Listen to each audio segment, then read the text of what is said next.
At Rhythm, listening to customers isn't just a tagline, it's in our DNA.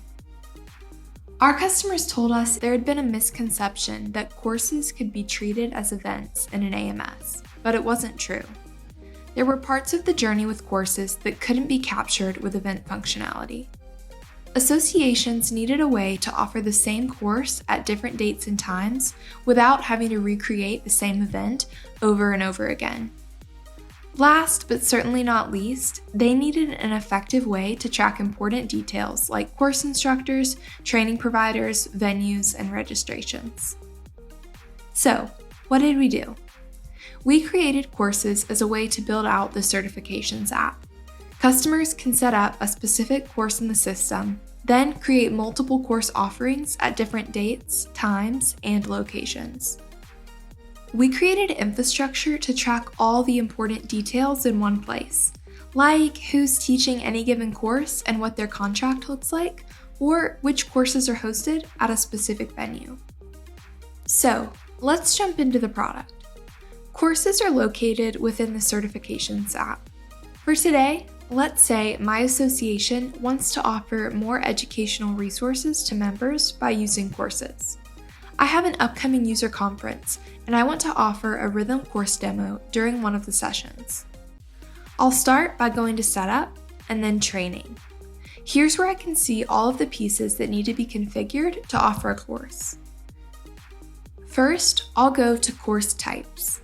Here's where I can designate different course types based on the topic, such as technical courses and training, like you see here. If you need to add another, you can do so by clicking the Create Course Type button.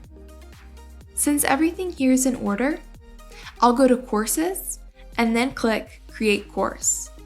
Then I'll select the course type and name it Rhythm Course Demo. Next, I'll add a short description, which will be displayed in the portal when members are searching for courses. The course description is a longer, more in-depth look at what you can expect from the course, so be sure to include all the important details here. Finally, I can choose to publish the course to the portal so that members can find it, and I can also associate it with a certification program or exam if needed. Since my course is just an educational resource for members, I'm not going to associate it with an exam or certification. Then, I can save my changes and I'm done. Next, let's take a look at the registration form by going to Forms.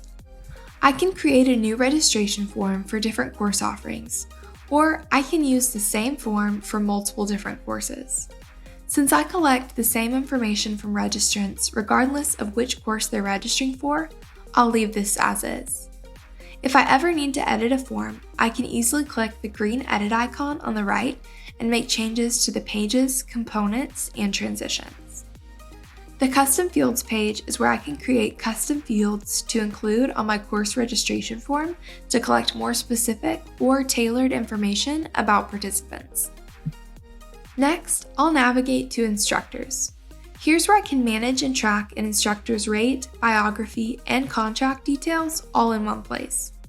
I can add new instructors or view an instructor profile and the courses they teach at a glance. Locations is where I can manage and update my different event venues so that it's easy to select one of them when creating a course offering.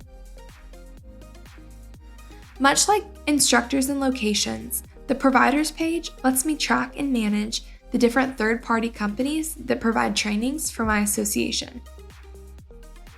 The final part of course setup is to configure your registration processes.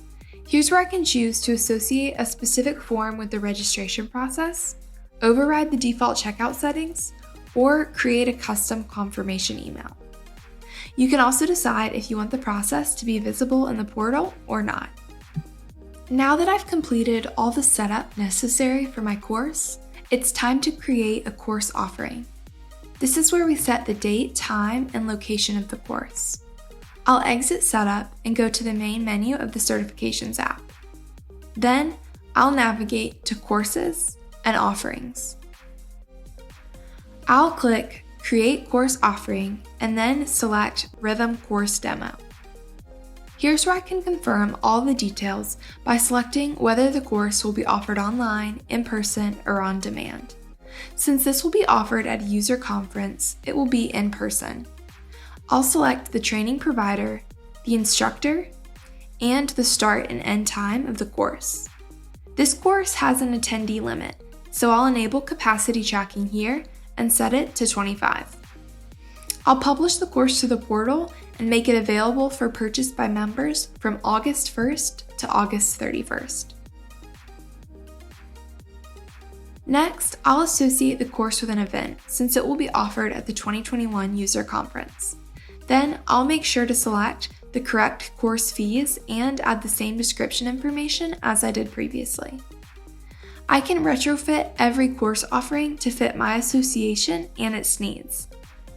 I'll save my changes and voila, my course offering is ready. Finally, I can visit the Registration 360 page to view all of my course registration details in one place. If a member calls in and wants to register for the Rhythm course demo, I can manually create a course registration or register for someone else by clicking either of those buttons in the upper left-hand corner. View, edit, and add registrations for a specific course offering, or look at all your KPIs grouped together. Manage your course offerings and track all the important details with the Courses functionality in the Certifications app.